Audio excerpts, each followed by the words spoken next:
Épître d'Éraste aux spirites lyonnais, extrait de la revue Spirit d'octobre 1861. Ce n'est pas sans une émotion bien douce que je viens m'entretenir avec vous, chers spirites du groupe lyonnais. Dans un milieu comme le vôtre, où tous les rangs sont confondus, où toutes les conditions sociales se donnent la main, je me sens plein de tendresse et de sympathie, et je suis heureux de pouvoir vous annoncer que nous tous, qui sommes les esprits initiateurs du spiritisme en France, assisterons avec une joie bien vive à vos fraternelles agapes, auxquelles nous avons été conviés par Jean et Irénée, vos guides spirituels éminents. Ah, ces agapes réveillent dans mon cœur le souvenir de celle où nous nous réunissions tous il y a 1800 ans, lorsque nous combattions contre les mœurs dissolues du paganisme romain et que nous commentions déjà les enseignements et les paraboles du Fils de l'homme, mort pour la propagation de l'idée sainte sur l'arbre d'infamie. Si le Très-Haut, mes amis, par un effet de sa miséricorde infinie, permettait que le souvenir du passé pût rayonner un instant dans vos mémoires engourdies, vous vous rappelleriez cette époque, illustrée par les saints martyrs de la Pléiade lyonnaise. Sanctus, Alexandre, Attal, Épipode, la douce et courageuse Blandine, Irénée, le vaillant évêque, auxquels beaucoup d'entre vous formaient alors cortège, en applaudissant à leur héroïsme et en chantant les louanges du Seigneur. Vous vous souviendriez aussi que plusieurs d'entre ceux qui m'écoutent ont arrosé de leur sang la terre lyonnaise, cette terre féconde que Cher et Grégoire de Tours ont appelée la patrie des martyrs. Je ne vous les nommerai pas, mais vous pouvez considérer ceux qui remplissent auprès de vos groupes une mission, un apostolat, comme ayant déjà été martyrs de la propagation de l'idée égalitaire, enseignée du haut du Golgotha par notre Christ bien-aimé. Aujourd'hui, chers disciples, celui qui fut sacré par saint Paul vient vous dire que votre mission est toujours la même, car le paganisme romain, toujours debout, toujours vivace, enlace encore le monde, comme le lierre enlace le chêne. Vous devez donc répandre parmi vos malheureux frères, esclaves de leurs passions ou des passions des autres, la saine et consolante doctrine que mes amis et moi sommes venus vous révéler par nos médiums de tous les pays. Néanmoins, constatons que les temps ont progressé, que les mœurs ne sont plus les mêmes et que l'humanité a grandi. Car aujourd'hui, si vous étiez en butte à la persécution, elle n'émanerait plus d'un pouvoir tyrannique et jaloux, comme au temps de la primitive Église, mais des intérêts coalisés contre l'idée et contre vous, les apôtres de l'idée. Je viens de prononcer le mot « égalitaire ». Je crois utile de m'y arrêter un peu, parce que nous ne venons point prêcher au milieu de vous d'impraticables utopies et parce que, au contraire, nous repoussons énergiquement tout ce qui semblerait se rattacher aux prescriptions d'un communisme antisocial. Nous sommes avant tout essentiellement propagateurs de la liberté individuelle, indispensable au développement des incarnés. Par conséquent, ennemis déclarés de tout ce qui se rapproche de ces législations conventuelles qui annihilent brutalement les individus. Bien que je m'adresse à un auditoire en partie composé d'artisans et de prolétaires, je sais que leurs consciences, éclairées par les rayonnements de la vérité spirite, ont déjà repoussé toute communion avec les théories antisociales donnez à l'appui de ce mot égalité. Quoi qu'il en soit, je crois devoir restituer à ce mot sa signification chrétienne, telle que celui qui a dit « Rendez à César ce qui appartient à César » l'avait expliqué lui-même. Eh bien, Spirit, l'égalité proclamée par le Christ et que nous professons nous-mêmes au milieu de vos groupes aimés, c'est l'égalité devant la justice de Dieu, c'est-à-dire notre droit, suivant notre devoir accompli, de monter dans la hiérarchie des esprits et d'atteindre un jour les mondes avancés où règne le parfait bonheur. Pour cela, il n'est tenu compte ni de la naissance ni de la fortune. Le pauvre et le faible y parviennent, comme le riche et le puissant, car les uns n'emportent pas plus que les autres matériellement. Et comme on n'y achète ni sa place ni son pardon avec de l'argent, les droits sont égaux pour tous. Égalité devant Dieu. Voilà la véritable égalité. Il ne vous sera pas demandé ce que vous avez possédé, mais bien l'usage que vous aurez fait de ce que vous avez possédé. Or, plus vous aurez possédé, plus longs et plus difficiles seront les comptes que vous aurez à rendre de votre gestion. Ainsi donc, après vos existences de mission, d'épreuve ou de châtiment dans les parages terrestres, chacun de vous, selon ses œuvres bonnes ou mauvaises, ou progressera dans l'échelle des êtres, ou recommencera tôt ou tard son existence, si celle-ci a été dévoyée. En conséquence, je vous le répète, en proclamant le dogme sacré de l'égalité, nous ne venons pas vous enseigner que vous devez être ici-bas tous égaux en richesse, en savoir et en bonheur, mais que vous arriverez tous, à votre heure et selon vos mérites, au bonheur des élus, partage des âmes d'élite qui ont accompli leur devoir. Voilà, mes chers spirites, l'égalité à laquelle vous avez droit, à laquelle le spiritisme émancipateur vous conduira et à laquelle je vous convie de toutes mes forces. Pour y parvenir, qu'avez-vous à faire?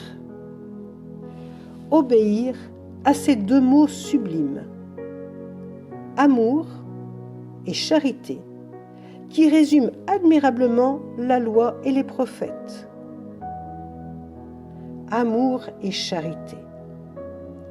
Ah, celui qui remplira selon sa conscience les prescriptions de cette maxime divine est sûr de gravir rapidement les degrés de l'échelle de Jacob et d'atteindre bientôt les sphères élevées d'où il pourra adorer, contempler et comprendre la majesté de l'Éternel. Vous ne sauriez croire combien il nous est doux et agréable de présider à votre banquet, où le riche et l'artisan se coudoient en buvant à la fraternité, où le juif, le catholique et le protestant peuvent s'asseoir à la même communion pascale. Vous ne sauriez croire combien je suis fier de vous distribuer à tous et à chacun les éloges et les encouragements que l'Esprit de vérité, notre Maître bien-aimé, m'a ordonné de décerner à vos pieuses cohortes. À toi, dis-je, à toi, sa digne compagne, et à vous tous, dévoués missionnaires, qui répandez les bienfaits du spiritisme. Merci de votre concours et de votre zèle. Mais noblesse oblige, mes amis, surtout celle du cœur, et vous seriez bien coupable, bien criminel, de faillir à l'avenir à vos saintes missions. Mais vous n'y faillirez pas.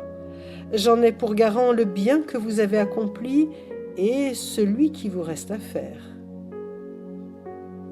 Mais c'est à vous, mes bien-aimés frères du labeur quotidien, que je réserve mes plus sincères félicitations. car, je le sais, vous gravissez péniblement votre Golgotha en portant, comme Christ, votre croix douloureuse. Que pourrais-je dire de plus élogieux pour vous que de rappeler le courage et la résignation avec lesquels vous supportez les désastres inouïs que la lutte fratricide, mais nécessaire des deux Amériques, engendre au milieu de vous. Ah, nul ne peut nier que la bienfaisante influence du spiritisme ne se fasse déjà sentir. Elle a pénétré, avec l'espérance et la foi, au milieu des ateliers.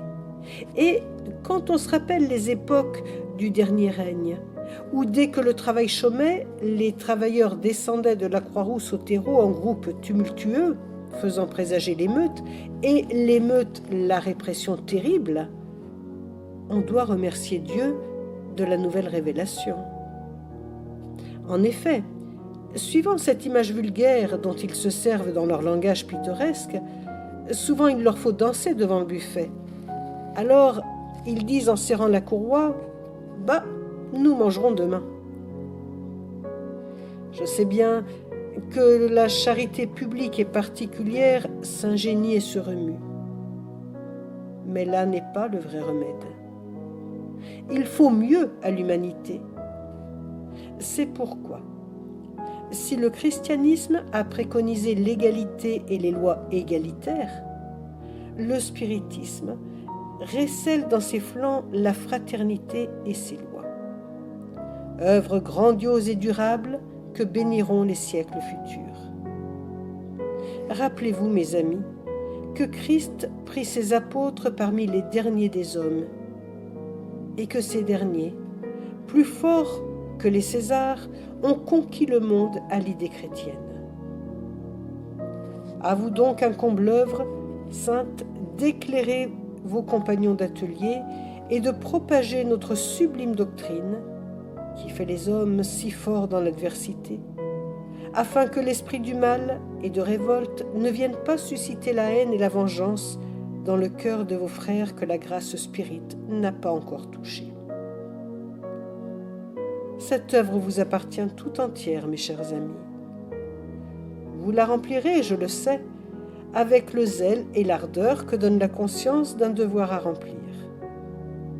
Et un jour, l'histoire reconnaissante inscrira dans ses annales que les ouvriers de Lyon, éclairés par le spiritisme, ont bien mérité de la patrie en 1861 et 1862 pour le courage et la résignation avec lesquels ils ont supporté les tristes conséquences des luttes esclavagistes entre les États désunis d'Amérique. Qu'importe, car ces temps de lutte et d'épreuve sont, mes enfants, des temps bénis de Dieu, envoyés pour développer le courage, la patience et l'énergie, pour hâter l'élévation et le perfectionnement de l'orbe terrestre et des esprits qui sont emprisonnés dans les liens charnels de la matière.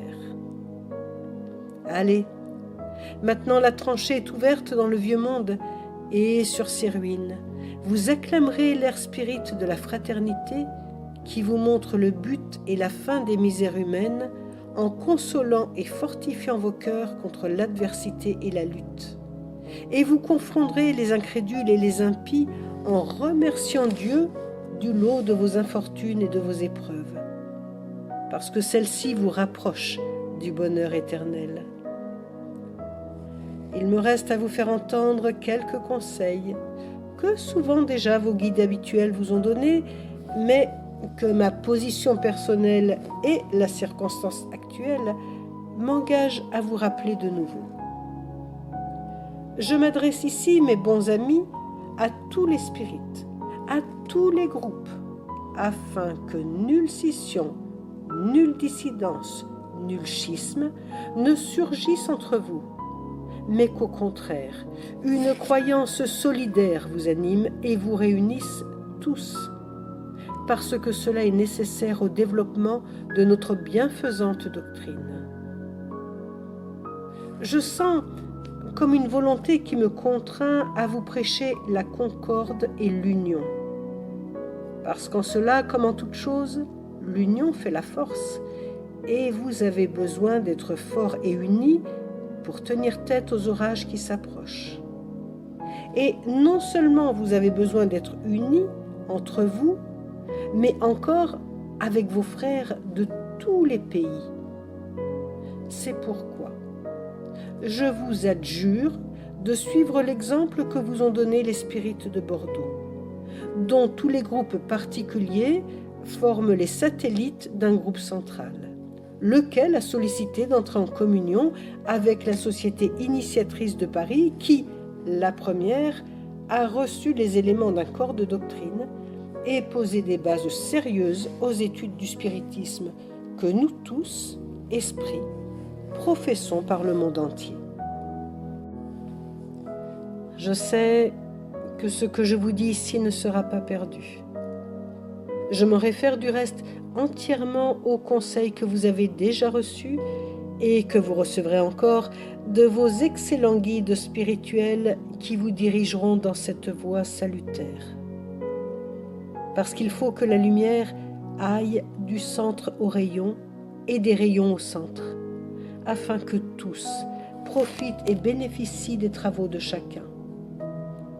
Il est incontestable d'ailleurs qu'en soumettant au creuset de la raison et de la logique toutes les données et toutes les communications des esprits, il sera facile de repousser l'absurdité et l'erreur. Un médium peut être fasciné, un groupe abusé, mais le contrôle sévère des autres groupes, mais la science acquise et la haute autorité morale des chefs de groupe, mais les communications des principaux médiums qui reçoivent un cachet de logique et d'authenticité de nos meilleurs esprits feront rapidement justice des dictées mensongères et astucieuses émanées d'une tourbe d'esprits trompeurs, imparfaits ou méchants. Repoussez-les impitoyablement, tous ces esprits qui se donnent comme conseil exclusif en prêchant la division et l'isolement. Ce sont presque toujours des esprits vaniteux et médiocres qui tendent à s'imposer aux hommes faibles et crédules en leur prodiguant des louanges exagérées afin de les fasciner et de les tenir sous leur domination. Ce sont généralement des esprits affamés de pouvoir qui, despotes publics ou privés de leur vivant, veulent avoir encore des victimes à tyranniser après leur mort. En général, mes amis, défiez-vous des communications qui portent un caractère de mysticisme et d'étrangeté ou qui prescrivent des cérémonies et des actes bizarres. Il y a toujours alors un motif légitime de suspicion. D'un autre côté, croyez bien que lorsqu'une vérité doit être révélée à l'humanité, elle est, pour ainsi dire, instantanément communiquée dans tous les groupes sérieux qui possèdent de sérieux médiums.